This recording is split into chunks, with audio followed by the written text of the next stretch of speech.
시편 말씀을 나눌 차례고 다음 주까지 계속 우리 시편을 상고하도록 그렇게 하겠습니다. 오늘은 시편 1편 1편의 그 중요성을 우리가 다시 한 번 더 살펴보도록 하겠습니다. 우리가 시편 1편을 암송을 해야 되는 우리 교회의 숙제 중에 숙제고 또 과제 중에 과제인데 시편 1편, 2편 연달아서 꼭 암송을 하고 다 시편에 나타나는 예수 그리스도 메시아에 대한 찬양이 들어가 있기 때문에 시편 1편, 2편은 꼭 외우도록 합니다.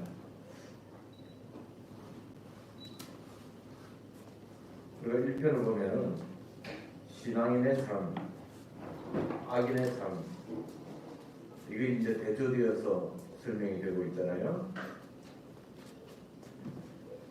어떻게 사는 것이 의인의 삶인가, 신앙인의 삶인가.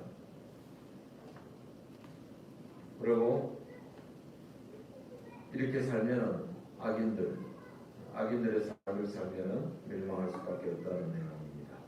이게 시편 전체에 또 확대하면 성경 전체에 흐르는 하나님의 중심 메시지이기도 합니다. 그래서 말씀과 하나님과의 관계, 그러니까 오늘 용어대로 하면 율법과 하나님의 관계 강조되고 있는 것입니다. 자, 신앙인의 삶, 악인의 삶, 율법과 하나님의 관계가 어떻게 되는 건지 살펴보겠습니다.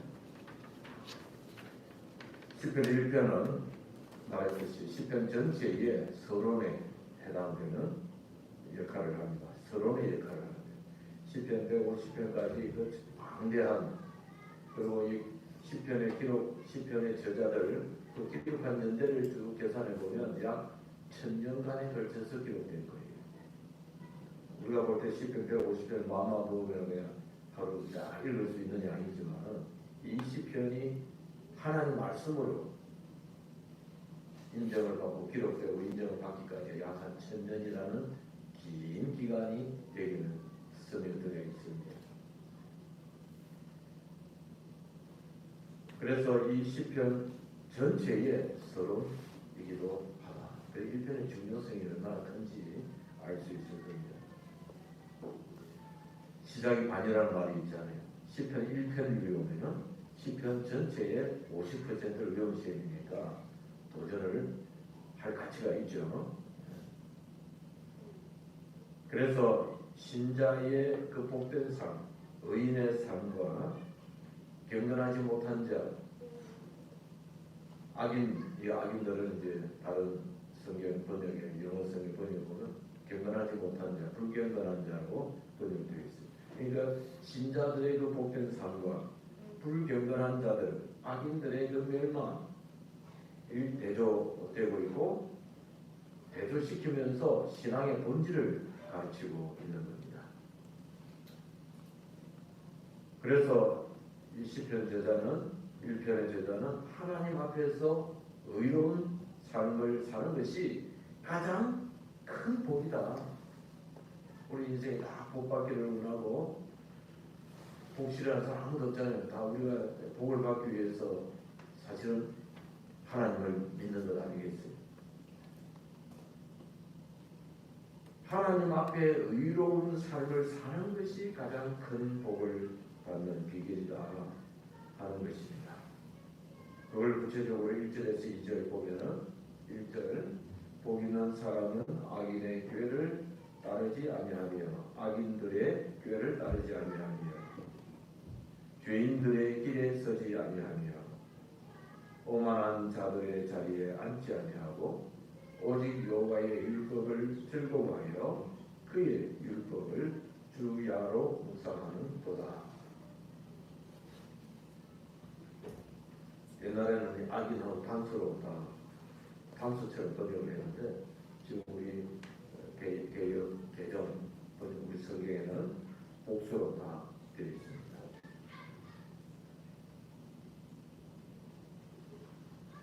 믿은 사람은 어떤 사람이냐? 하나님과 동행하는 사람이다. 딱 그렇게 못을 받고 있어요. 복 있는 사람은 하나님과 동행하는 사람이다. 또 그렇기 때문에 하나님을 경외하며 세속적 가치관이 아닌 하나님의 뜻을 따른다 하는 것입니다. 우리 살면서 우리 이 세상에 속해 세상 안에 또 우리가 살고 있잖아요. 그러다 보니까 우리는 세상 안에 있는 학교에서 또 가정에서 학교에서 또 우리가 속한 여러 공동체에서 있다 보니 우리가 거기서 받는 교육의 내용이 우리의 가치관을 형성하고 있잖아요. 그리고는 또 우리의 세계관, 넓혀서 세계관을 형성하고 있지 않습니까? 우리가 교회 공동체에서 하나님 말씀을 접하고 배우면서 우리의 가치관, 세계관이 더욱더 성경에 근거한 그런 것이 되기를 원하지만 그 뿌리가 약한 사람들은 우리가 세상에서 배운 그 가치관, 세계관 속에 우리는 매몰되어 있기 때문에 그것을 벗어난다는 것이 참으로 어렵습니다. 그런데 성경은 아주 강하게 이야기합니다. 세속적 가치관이 아닌 하나님의 뜻을 따르기를 아주 강하게 권면하고 있습니다. 그것이 하나님을 경외하는 거예요. 우리가 하나님을 경외한다, 우리 하나님 앞에 늘 나와서 예배한다 하는 것은 내가 하나님의 뜻에 전폭적으로 따르겠습니다 하는 고백이 전제되어 있는 거예요. 내가 하나님 앞을 경외한다 하고 하나님께 예배한다고 하면서 성경의 근거가 아닌 세속적 가치관에 내가 함몰되어 있다면 그건 우리의 잘못된 믿음 생활을 하는 거다 하는 것이죠. 그래서 이 시편 1절에서 2절 오직 여호와 율법을 즐거워하여 그의 율법을 주야로 묵상하는 거다. 그래서 이 본문에서 세 단계의 악인의 길을 우리에게 알려주고 있는데 그럼 악인의 길은 뭐냐? 세 가지 길이 있다는 거예요. 1절에서 악인의 꾀를 따르지 않는다 그랬잖아요. 그러니까 악인의 길은 악인들의 꾀, 악인의 꾀라고 말하는 것은 하나님 말씀에 근거하지 않은 오늘 우리가 말하는 세속적인 그 가치관에 따라서 꾀를 내서 사람들을 유혹을 하는 것입니다. 그래서 그러한 악인의 꾀를 따르지 않는 것, 그러니까 악한 사람들의 조언, 악한 사람들의 가치관을 거부하는 것, 이것이 되겠습니다. 그래서 악인의 꾀를 따르지 않는 것이 곧 복 있는 사람의 의인의 또 신앙생활하는 그리스도인의 믿음의 사람의 길이 되는 것입니다. 그러니까 악인. 두 번째는 죄인의 길에 서지 않는다고 그랬잖아요. 죄인. 죄를 일삼는 자들. 죄를 일삼는 자들과 함께하지 않는 것.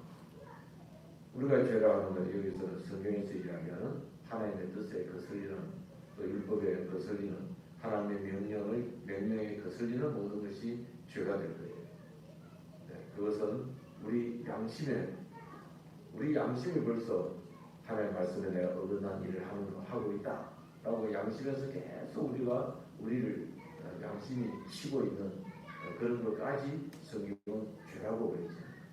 예수님께서 그렇게 이야기하시죠. 내 양심이 죄야 하는 그것도 죄라는 겁니다. 이 양심이 우리를 그냥 치고 너 죄인이야 하고 때리는 그것을 우리가 지금 하나님의 뜻이라고 본다면 이 세상의 것도 우리가 지켜야 되는 것이죠. 우리가 양심을 이야기하면서 우리 사람들이 살면서 만들어 놓은 테두리, 생활, 삶의 테두리, 이 법을 내가 어긴다 하는 것은 그리스도인이라는 거죠. 우리가 법을 완벽하게 몰라서 못 지키기도 하고 알면서도 약해서 못 지키는 경우가 있잖아요. 그럼 내가 죄를 지었구나 하는 범죄의식이 강해야지, 내가 죄를 지음에도 불구하고 하등의 양심의 가책도 없고 뭐 의뢰 내가 이 죄를 우리가 말하는 이런 걸 내가 범한다고 해서 괜찮은 거예요. 다른 사람들은 모르는데 나만 아는 건데 그냥 넘어가도 돼. 이런 거는 지혜야, 지혜.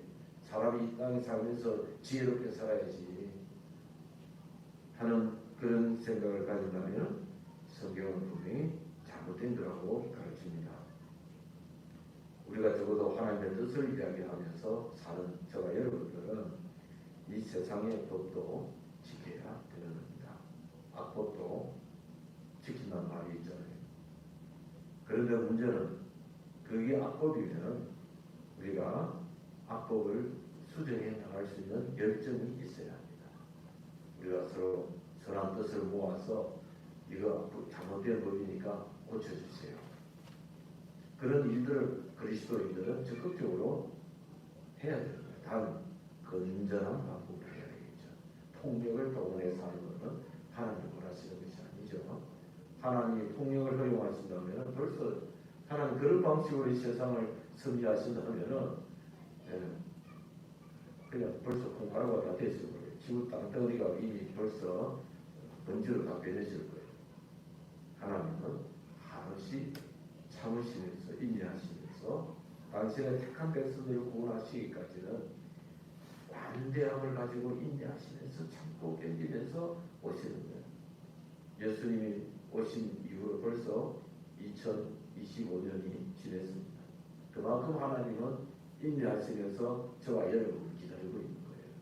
또 우리 후손들에까지 예수님 다시 오실 때까지 당신의 택한 백성들이 하나님께로 돌아오시기까지 관대하게 참으시는 것을 우리가 보면 우리가 어떤 자세로 우리가 이 땅 나그네의 삶을 살 동안에 어떤 자세로 살아야 할 것인가 하는 것을 우리는 깨닫게 됩니다.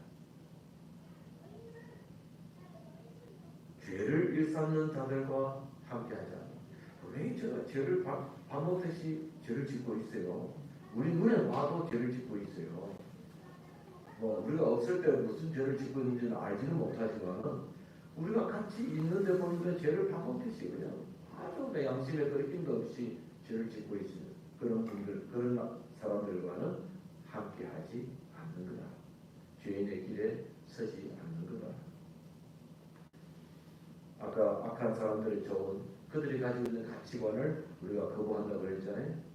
조금 더 가서는 죄를 일삼는 자들과 함께하지 않는 것. 그 다음에 좀 더 깊어지죠. 오만한 자의 자리에 앉지 않는다. 여기 동사를 연해 보시면은 따른다. 우리 성경은 따른다라고 번역했잖아요. 따르고 그 다음에는 가다가 그러니까 간다. 따른다, 행한다. 그 다음에는 선다. 그 다음에는 뭐요? 앉는다. 갈수록 점점 다운되는 것을 볼 수 있을 거예요. 가다가 서고 앉아버립니다. 그래서 이 동사들을 잘 염두에 두시면서 지금 복 있는 사람이 어떠한 사람인지 하는 것을 우리가 깨닫게 되는 겁니다. 자, 따르지 말고 죄인들의 길에 서지 말고 오만한 자의 자리에 앉지 않는다. 이 오만한 자의 자리에 앉지 않는다는 것은 하나님을 조롱하는 거예요. 영어 성경 번역에 보면 조롱하는 자예요. 뭘 조롱합니까? 하나님을 조롱합니다. 우리가 서로 만나서 친구들끼리 서로 비아냥거리기도 하고 조롱하는 그런 조롱들이 아니고 하나님을 향해서 조롱하는 자. 하나님이 없다 하는 자. 그런 조롱하며 이러한 교만한 자들과 동조하지 않는 것. 하나님을 조롱하는 이 교만한 자들과 동조하지 않는 것. 그래서 이러한 악인의 길을 따르지 아니하고 죄인의 길에 서지 아니하고 오만한 자의 자리에 앉지 아니하고 히포에 감동을 지냈던 아우구스티누스 유명한 우리 초대 교부 이 교부는 이 오만한 자를 뭐라고 우리에게 번역을 하냐 하면은 전해주기로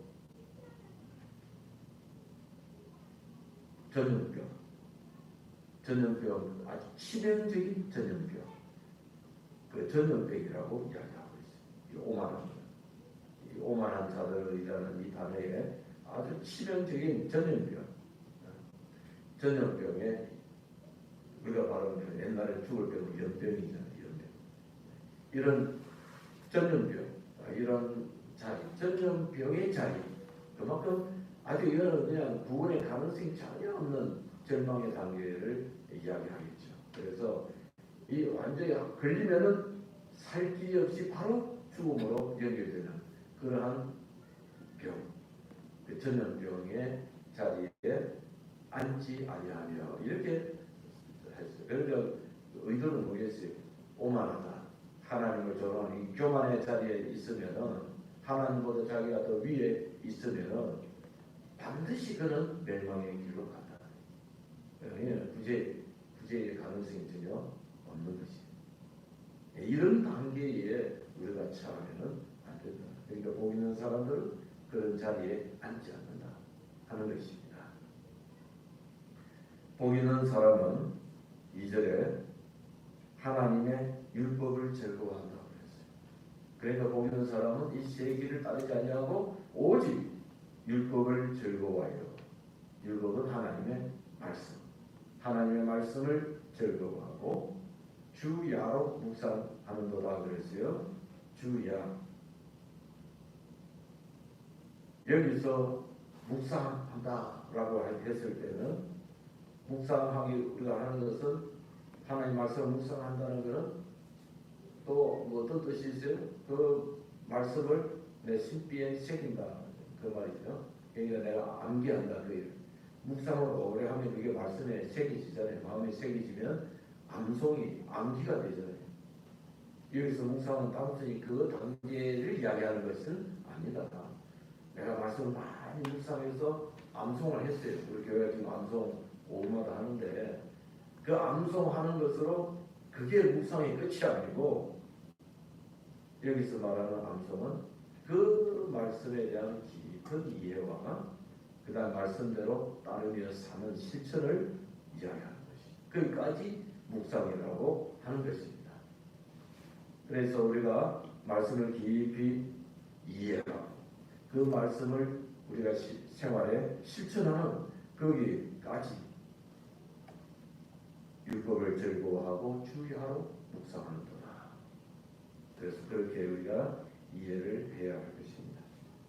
그래서 하나님의 말씀을 따른다, 율법을 따른다 하는 것은 단순한 의무가 아니고 신자의 기쁨과 만족의 원천이 되는 거다. 그래서 우리가 단순한 의무라고 생각하면 얼마나 괴로워요. 여러분 교회에서 자꾸 부과합니다. 말씀을 외웁시다. 이렇게 하고 그다음 가정 예배합시다. 이렇게 하면은 그것이 의무라고 생각하면은 마지 못했어요. 사람이 마지 못했어. 안 하는 보다 100배는 나은데 그걸 의무라고 생각하니까 힘이 드는 거예요. 그런데 이 말씀을 따르는 것이 우리의 신자들 그리스도인들의 기쁨과 만족, 우리 영적으로 충만한 이런 그 만족, 기쁨과 만족의 그 원천이 되는 것이 바로 말씀을 따르는 것, 율법을 주의하고 묵상하는 것이 되겠습니다. 그래서 우리가 하나님 말씀을 우리가 묵상하면서 기쁨이 없다, 우리 마음속에 영적인 만족이 전혀 없다.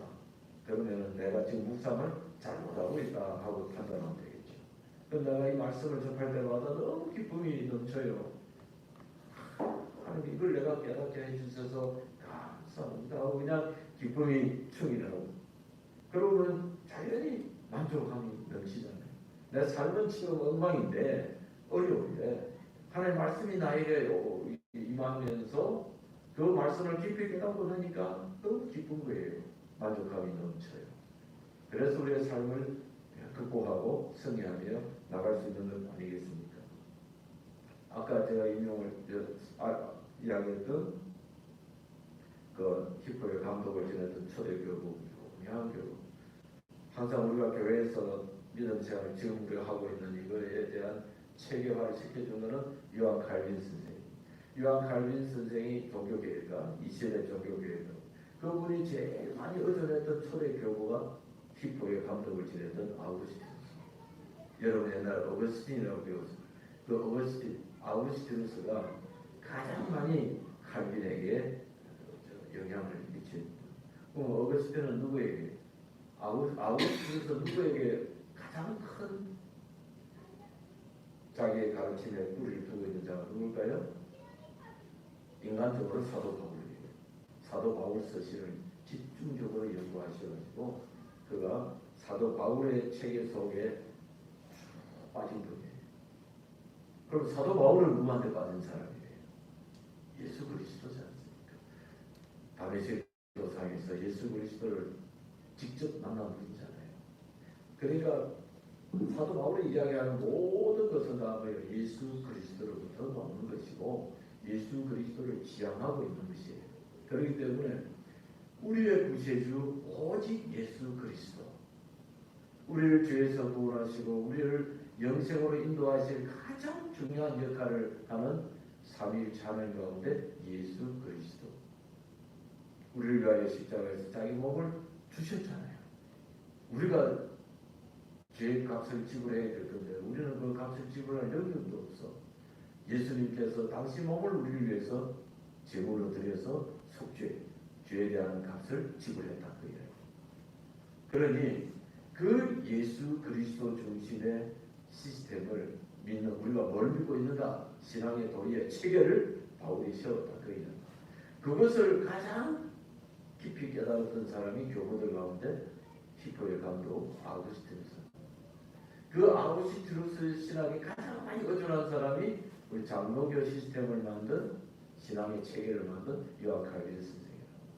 오늘 저와 여러분들은 그 신학 체계 속에서 신앙의 도리, 우리가 무엇을 믿고 사는가 하는 내용을 저희들이 지금 공부하고 학습을 하고 또 그렇게 실천에 임하고 있는 거죠. 그렇기 때문에 우리가 성경을 해석을 했을 때 히포의 아우구스티누스 감독이 해석한 거, 그 다음에 요한 칼빈 선생이 해석한 걸 가장 우리가 성경 해석에 잘 없어요. 척도로 사는 거예요. 척도로. 그 이후에 이제 수많은 세월이 흘렀기 때문에 그분들은 이 이후에 발전된 또 우리 성도들이 부딪히면서 또 말씀을 깨우치면서 한 그 세월을 그들 살지를 못했잖아요. 이제 그거는 우리가 보태서 하나님 말씀을 더 깊이 있게 이해를 하는 것입니다. 그러나 그들이 경건하게 하나님 앞에 사로잡혀서 깨우쳤던 하나님 말씀이 오늘 이 21세기에 사는 이 젊은 사람들, 하나님의 그 석학들이 그들을 능가하지 못한다는 게 희한한 거예요. 그들보다 능가하는 이 신앙의 도리의 체계를 만들어내지 못하고 있습니다. 그냥 그들의 체계를 해석하고 있는 것, 잘 이해하고 있는 것. 그만큼은 중요한 우리의 믿음의 선종인 것입니다.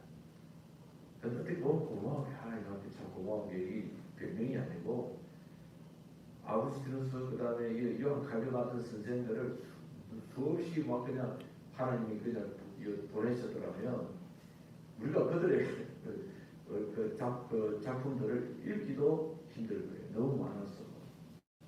하나님께서 딱 적절하게 지혜롭게 4세기에 한 분, 그 다음에 16세기에 한 분, 이렇게 뛰어면서 주시니까 우리가 몇 시간 내서 책을 읽고 하나님의 말씀을 더 깊이 바로 이해할 수 있도록 지침서를 지침하는 나침반 역할을 하는 사람을 두신 것은 어떻게 보면 참 하나님의 지혜로우시다.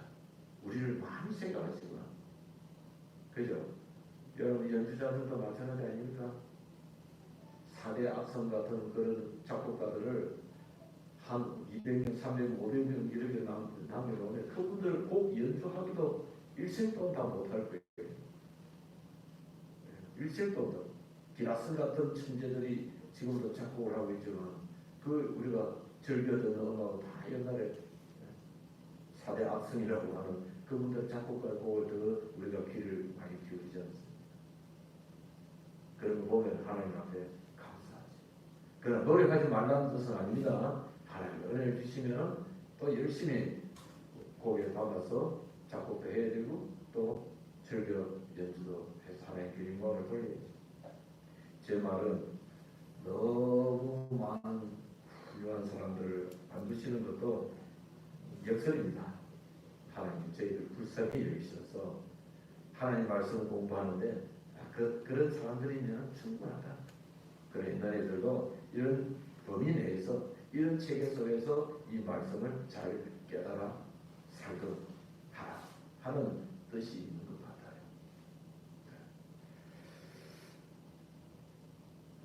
자 이렇게 해서 그 아구스티누스가 이 주야로 묵상하는 것 했을 때 주야를 재미있게 해석을 하고 있어요. 주는 낮이잖아요. 낮은 기쁜 상태를 이야기한다. 우리가 믿음 생활하면서 기쁜 일이 많은 것, 일이 잘 풀려서 그냥 가만히 있어 얼굴이 그냥 싱글벙글해지는 그런 기쁜. 그 다음에 야는 뭐겠어? 반대겠죠? 환난. 우리 인생을 살면서 환난에 참 어려움을 부닥쳐서 어려움에 부닥쳐서 우리가 사는 그런. 그래서 우리가 기쁠 때나 슬플 때나 기쁠 때나 환난 때에 내가 처해 있거나 가리 끝 주야로 우리는 하나님 말씀을 묵상합니다. 우리가 생각할 때는 우리 일자를 불리고 기쁠 때 기쁜 마음으로 하나님 말씀을 묵상하고 나에게로 말씀에 기여하는 그러한 생각을 많이 하는데 그래야 내가 기쁨으로 하나님을 바라보면 하나님 말씀을 연구하지 않겠습니까? 그게 우리 보통 생각이에요. 그리고 내가 어려울 때는 말씀을 멀리하는 거. 심지어 교회에 와서 예배하는 것도 멀리해요. 하나님께서 나를 사랑하시면 나를 이렇게 인도하실까? 내가 하나님을 잘못 믿은 것 같아. 아예 그냥 떠나버리는 거예요. 그렇기 때문에 우리가 생각할 때 낮에만 기쁠 때만 하나님과 가까이 하라. 그런 것은 성경에서 잘못된 거다 하고 가르치는 겁니다. 주야로 기쁠 때나 슬플 때나 우리는 하나님의 말씀을 묵상해야 된다. 묵상은 어떤가요? 실천에까지 연결되는 거죠. 그래서 그 아우치면서는 요한복음 8장 56절 말씀을 인용하고 있어요. 예수님께서 말씀하셨어요. 아브라함은 나를 보고 장차했을 나의 나를 보고 기뻐했다. 아브라함은 벌써 예수님 오시기 훨씬 이전에 믿음의 조상으로 선택을 받아 산 아브라함인데 예수 그리스도께서는 그 아브라함이 믿음의 조상 아브라함이 자기 예수 그리스도의 그 날을 바라보고 기뻐했다. 그렇게 그 낮에 대해서 그렇게 해석을 하면서 이 말씀을 인용하고 있습니다. 그렇게 이제 주님께 매달리가 예수 그리스도를 바라보고 기쁨이 넘친 상태를 지금 이야기하는 거예요. 그 다음에 야는 시편 16편 7절을 인용하고 있어요. 시편 16편 7절은 다윗이 노래하는 내용입니다. 밤마다 내 양심이 나를 교훈하도다.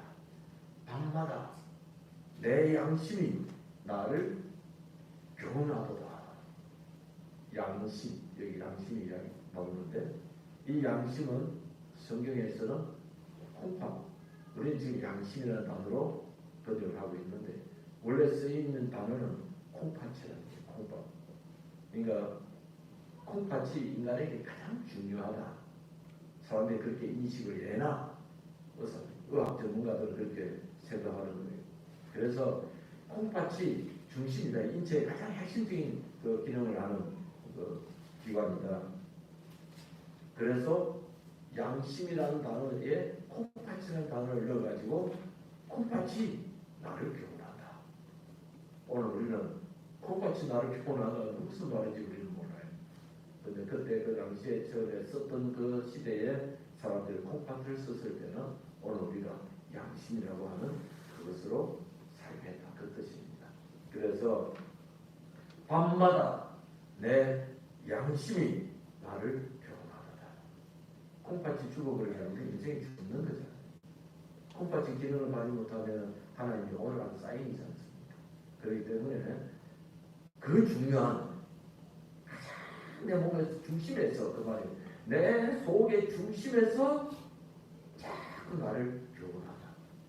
하나님에 대해서 계속 상기하게 만들고 묵상하게 하는 것입니다.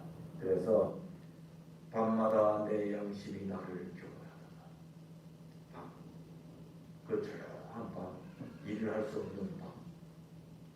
이걸 아우구스티누스는 비유를 하는 거잖아요. 내가 어려운 상황에 아무것도 할 수 없을 때, 내가 믿음의 어떤 일을 다 할 수 없는 그런 시점에 내가 처해 있을 때에 내가 하나님을 멀리하고 하나님을 저버리고 하나님이 없다 하고 그렇게 낙심하고 상심하면서 절망 가운데 살 때에 내 속에서 내 양심이 나를 계속 그렇게 하면 안 돼. 너 그렇게 살면 안 돼. 너는 하나님의 사람이야. 이 어려움을 극복해야 돼. 너는 요나처럼 그 다음에 욥처럼 극복해야 돼. 극복해야 돼. 하나님 그걸 지금 너 극복하는가를 두고 보는 거야. 내 양심이 계속 나를 치고 그렇게 가르친단 말이에요. 그래서 아우구스티누스가 상당히 영적인 해석을 하고 있다는 걸 느끼겠죠. 주야로 이렇게 많은 우리 신학의 선조들은 우리가 그냥 밤낮으로 이렇게 해석하고 넘어가는 거, 온종일 이렇게 하고 넘어가는데 이분들은 그걸 더 깊이 있게 해서 주야로 묵상하는 것을 아주 깊이 이해하고 있는 겁니다. 그래서 제가 거기에는 틀리다 이렇게 말 못하는 거죠. 맞죠? 우리는 기쁠 때나 즐거울 때나 슬플 때, 일이 잘 풀릴 때나 풀리지 않을 때나, 우리는 이 세상에 살기 때문에 얼마나 많은 것들이 얽혀 있어요. 그러다 보면 일이 잘 풀릴 때도 있고 더 올가매어가지고 안 풀릴 때가 있지 않습니까? 세상의 삶이 원래 그런 거죠. 그럴 때에도 우리가 하나님 중심으로 하나님을 묵상하면서 말씀을 묵상하면서 그리스도인의 정체성을 가지고 살아가는 자, 그렇게 하다 보면 3절에 그러한 의 시냇가에 심은 나무가 철을 따라 열매를 맺으며 그 잎사귀가 마르지 아니함 같으니 그가 하는 모든 일이 다 형통하리로다.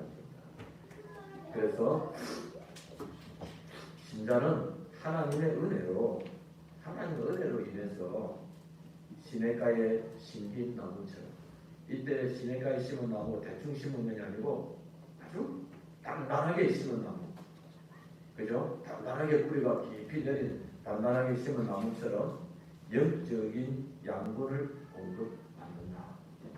신자는 영적인 양분을 공급을 받는 건데 마치 시냇가에 심은 나무가 계속 물을 빨아들이니까 튼튼하게 견실하게 자라가는 거 아니겠어요?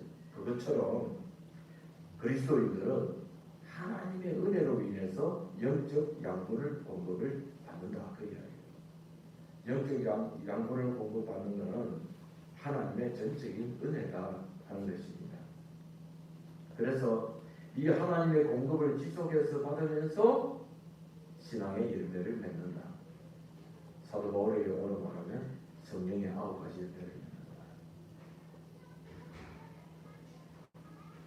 그래서 이러한 형통함은 세속적인 번영이 아니고 세상적으로 잘 되는 번영이 아니고 하나님과의 관계에서 오는 영적인 축복을 지금 여기서 말하는 것입니다. 우리는 그냥 이 성경을 우리 직접 해석을 하잖아요. 형통하리로다 했으니까 내가 세상의 삶이 모든 것이 그냥 내가 원하는 대로 잘 풀려나가는 이런 것을 형통이라고 생각한다는 사람이죠. 여기서 말하는 영적인 축복은 하나님과의 관계에서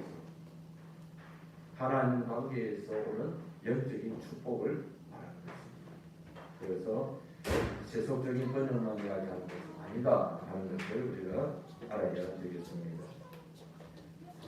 그래서 신자의 삶, 우리가 신자의 삶에서 그리스도인의 삶에는 하나님이 정하신 때에 합당한 열매가 맺힌다 하는 믿음을 저와 여러분은 말씀을 통해서 알고 있습니다. 비록 시험과 어려움이 우리가 닥쳐온다 할지라도 결국 하나님께서 계획하신 열매를 맺게 되어 있다. 하나님의 백성에게는 하나님이 계획하신 열매를 맺도록 되어 있다 하는 것입니다. 그러기 위해서 우리가 예정과 선택을 우리는 받아들이는 것입니다. 따라서 신자는 조급해 할 필요가 없습니다. 조급증을 부릴 필요가 없습니다. 무엇을 신뢰해야 됩니까? 하나님의 때를 신뢰해야 한다는 것이죠. 로마서 8장 28절에 사도 바울이 말하잖아요. 우리가 알거니와 하나님을 사랑하는 자, 곧 그 뜻대로 부르심을 입은 자들은 모든 것이 합력하여 무엇을 이룬다고요? 선을 이루느니라 그랬잖아요. 하나님께서 저와 여러분은 당신의 뜻에 따라서 일방적으로 은혜를 베풀어서 우리를 불렀어요. 다 부름을 받은 사람이. 그렇다면은 한 모든 것이 합력하여 선을 이룰 것입니다. 우리를 통해서 이룰 거예요. 그 믿음을 저와 여러분은 가지고 있습니다. 이 말씀하는 사도 바울은 얼마나 어려운 가운데 있었어요. 이방인의 복음을 전하면서 얼마나 큰 어려움 가운데 바울이 있었습니다. 그런 가운데서도 항상 기도하라, 쉬지 말고 기도하라, 범사에 감사하라. 그 메시지를 우리에게 주셨잖아요. 그게 하나님의 뜻이라는 걸 바울이 깨닫는 거예요. 비록 자기는 육체의 질병을 가지고 있었잖아요. 도무지 낫지 않은 질병도 가지고 있었고 또 이방인의 핍박 가운데에서 복음을 전하면서 하나님을 사랑하는 자, 그 뜻대로 부르심을 입은 자들은 모든 것이 합력하여 선을 이루느니라. 우리는 하나님의 때를 신뢰하면서 살아야 한다 하는 것입니다. 아까 하나님의 은혜로 영적 양분을 공급한다고 했잖아요. 그래서 아까 언급했던 히포의 감독 아우구스티누스가 요한복음 4장 14절 말씀을 우리에게 인용을 하면서 이 부분을 우리에게 해석을 해주고 있습니다. 요한복음 4장 14절 뭐예요? 내가 주는 물을 마시는 자는 영원히 목마르지 아니하리니 내가 주는 물은 그 속에서 솟아나는 무엇이 되리라 했죠? 샘물이 되리라. 그 속에서 솟아나는 샘물이 되리라. 요한복음 7장 37절에 예수님께서 이야기했어요. 누구든지 목마르거든 내게로 와서 마시라. 영적으로 갈증이 온다. 누구한테 가야 됩니까? 예수 그리스도에게 가서 내 목이 마릅니다. 이 갈증을 해소해 주세요. 라고 우리가 하나님 예수 그리스도에게 나아가서 기도하면은 내게로 와서 마시라고 했으니까 그 말씀 어찌해서 물을 영적인 물을 달라고 우리가 강구하는 것이죠. 예수님께서 마태복음 3장 11절 말씀에서 그가 너희에게 성령으로 세례를 주실 것이요. 아니 참 말을 잘못. 세례 요한이 예수님을 두고 한 말씀이죠. 나는 물로 세례를 주거니와 그러니까 예수 그리스도는 너희에게 성령으로 세례를 주실 것이요라고 했죠. 성령 세례가 바로 성령께서 우리에게 임하셔서 우리의 영적인 갈증을 해소시켜줍니다. 영적인 갈증을 다 해소시켜주면 그 다음에는 우리가 주를 위한 나팔수가 되는 것이고 복음을 전하는 전도자가 되는 것이고 그걸 우리는 다른 말로 성령의 충만함을 받는다고 하는 거잖아요. 성령 세례는 다른 것이 아니라 성령의 충만함을 입은 상태를 이야기합니다. 그러니까 우리가 예수 그리스도를 믿는다고 했을 때 성령으로 세례를 받는 것이고 그 성령 세례는 성령이 충만히 우리한테 거하는 것이니까 이 성령 충만이 지속될 수 있도록 우리는 뭘 해야 돼요? 주야로 하나님 말씀을 묵상하고 하나님 말씀을 실천하는 단계로까지 유지되도록 이것조차도 하나님의 은혜라. 하나님의 은혜라면 늘 성령을 우리에게 보내주셔서 하나님의 백성으로 살 수 있도록 힘을 더하여 주시는 겁니다. 우리가 할 일은 그 하나님의 은혜에 순응하는 거예요. 순응하는 거예요. 하나님 자꾸 은혜를 주시는데 나는 의도적으로 난 하나님 은혜를 받으면 안 돼. 나는 아직 하나님 은혜 받을 단계가 아니야. 난 조금 더 회사 생활도 해야 되고 사업도 해야 되고 나는 조금 더 내 일을 해야 되겠어. 내가 하나님 은혜 좀 많이 받으면 하나님 일에 적극적으로 내가 일을 해야 되는데 나 좀 재밌는 일 좀 더 할래. 그렇게 하면 안 되고 하나님 은혜 주실 때는 순응하는 거예요. 아멘. 할렐루야하고 순응을 하면 성령께서 우리의 가운데 충만히 임재하심이 지속이 될 수 있는 거다 하는 것입니다. 결론 4절 5절 악인은 반드시 멸망한다. 우리가 멸망시키는 게 아니에요. 악인은 하나님께서 때가 되면 가라지를 알곡과 함께 자라게 하시다가도 우리 보고 그 가라지 볶지 말라고 그랬어요. 가라지가 막 뿌리가 알곡 뿌리하고 비어 뿌리하고 같이 섞여 있기 때문에 알곡 뽑으려고 가라지 뽑으려고 가라지 뽑아버리면 알곡 비어까지 뽑힙니다. 그러니까 추수 때까지 그냥 두라고 해요. 추수 때까지 그만 두라고 예수님이 비유로 말씀하신 것은 너네들이 나서서 악인들을 자꾸 치료하려고 하고 죽이려고 하고 하지 마라. 인간으로 그런 생각을 다 합니다. 죄성이 있어서. 그러나 하지 마라. 그들을 위해 기도해. 하나님께 저들을 불쌍히 여기달라고 기도해. 그러면은 하나님 택함받지 않은 백성들은 숯불을 하나님 우리가 기도할 때마다 그 악인의 머리 위에 숯불을 이고 살게 하는 것이다. 숯불을 머리 위에 이고 산다. 때가 되면 멸망의 길로 가니 너네들이 그 악인들을 없애버리려고 그렇게 하는 거다. 기도하라는 겁니다. 악인들을 왜 그렇습니까? 바람에 나는 겨와 같다.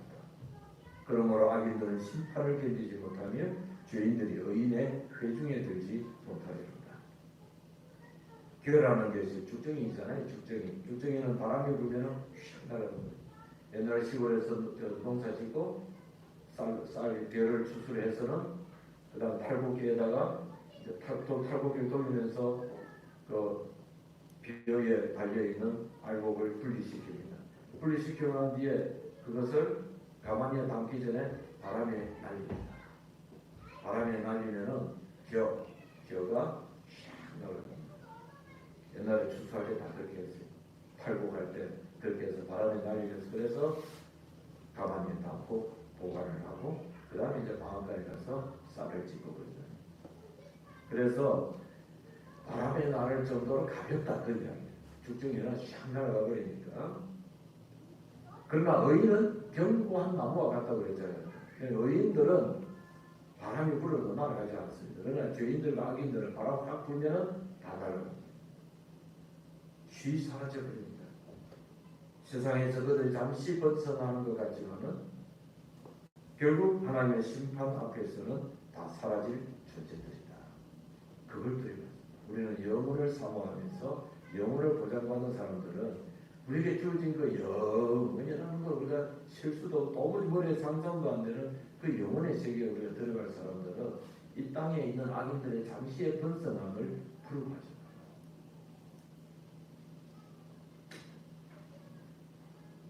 우리 인간들 돼지고기를 절개하면서 그 돼지들이 사육되는 것을 잘 생각을 하면 결국 다 필요에 의해서 잠시 열심히 먹다가 다 자기 업무를 다 하잖아요. 다 사람들 입으로 들어가지 않습니다. 그런 걸 들어가죠. 일시적으로 형통하는 것, 번성하는 것처럼 보이는 그 악인들을 부러워하지 말라. 때가 되면 다 사라질 것이다. 그럼 우리가 누가 마지막에 악인들이 죄인인지 모르니까 우리는 무조건 사람들을 위해서 기도하라. 그들이 하나님 앞에 나와서 회개하고 예수 그리스도를 말미암아 구원을 얻도록 우리는 기도하라. 열심히 기도하라. 자, 심판을 그들은 견디지 못한다고 그랬습니다. 그래서 하나님의 공의로운 심판을 피할 수 있는 자는 아무도 없습니다. 결론입니다. 6절입니다. 무릇 의인의 길은 여호와께서 인정하시나 악인의 길은 망하리로다. 운명은 결정적으로 달라진다 하는 것이고, 하나님께서 인정하시는 것은 하나님이 의인의 길을 보호하시고 인도하신다는 의미로 받아들여야 될 것입니다. 여기서 여호와께서 인정하시나, 반드시 의인의 길은, 그리스도인의 길은 보호하시고 앞장서셔서 인도하신다 하는 그 믿음을 우리는 가져야 할 것입니다. 악인의 길은 자멸하게 되어 있습니다. 결국 하나님의 심판을 받게 됩니다. 그리스도인은 하나님과 동행하는 삶을 살아야 하고, 그런 그 길만이 참된 복의 길이다. 복의 길이다. 그래서 상당히 이 시편 1편을 노래한 분은 엄청나게 오래전에 노래, 하나님 저 말씀, 하나님과의 관계, 우리 신자들의 삶에 대해서 노래한 것인데, 오늘 우리 21세기에 살면서도 이 말씀을 우리는 접할 때마다 은혜롭지 않습니까? 내가 이렇게 살아야지. 그런 확고한 믿음이 있어지 않습니까? 그만큼 시편 1편 중요한, 아주 중요한 장이다. 저와 여러분이 외워서, 조금 전 대회를 가질 텐데 외워서 신비에 새겨서 이 말씀이다 우리를 자극하고 주의하러 우리를 계속 교훈하도록 그렇게 만들어야 할 것입니다. 자, 복 있는 사람은 하나님의 말씀을 사랑하고 악을 멀리하고, 그리스도인은 시냇가의 나무처럼 하나님께 뿌리를 내려야 된다는 것이고, 엉뚱한 데 뿌리를 내지 말고 하나님께 뿌리를 내려야 한다는 것이고, 악인은 부러워하지 마라. 그와 같이 헛된 삶을 살고 있고 하나님의 심판을 피할 길은 없다 하는 사실.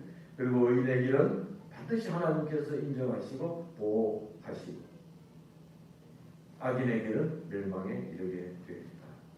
그래서 하나님 말씀의 중요성, 하나님 말씀의 중심, 신자 우리 그리스도인의 영적인 성장, 그리고 궁극적인 하나님의 심판과 의인들은 구원받는 것, 이것이 이 시편 1편에서 강조되고 있다 하는 사실을 알고 시편 1편 암송으로 넘어가도록 하겠습니다. 우리 기도하겠습니다.